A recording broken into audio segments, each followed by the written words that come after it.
গত কয়েক বছর ধরে প্রেমের সম্পর্কে রয়েছেন পরিচালক রায়হান রাফি ও চিত্রনায়িকা তমা মির্জা।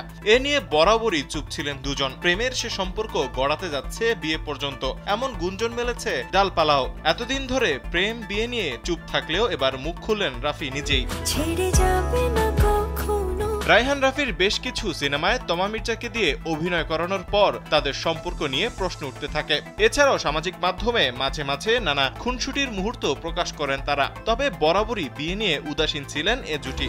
তোমার মতো কে আর আছে বলো।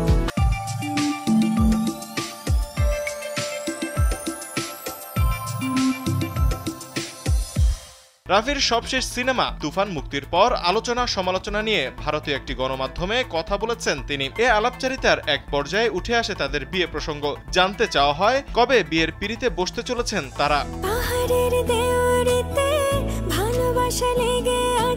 বিয়ের বিষয়টি উড়িয়ে দেন রাফি। আরো কয়েকটি হিট সিনেমা পরিচালনা না করা পর্যন্ত বিয়ে করবেন না বলে জানান এই নির্মাতা। তোমার সঙ্গ পেলে কেন দেহ শিউরে ওঠে। রায়হান রাফির পরিচালনায় প্রথমবার তমা মির্জা অভিনয় করেন খাঁচার ভেতর অচিন পাখি ওয়েব ফিল্মে। পরে আবার দেখা যায় ৭ নম্বর ফ্লোর ও এরপর সুড়ঙ্গ সিনেমায়। আলিঙ্গনে ভালোবাসার মোহ জেগে ওঠে। তৌহিদুল ইসলাম তারেক, কালবেলা।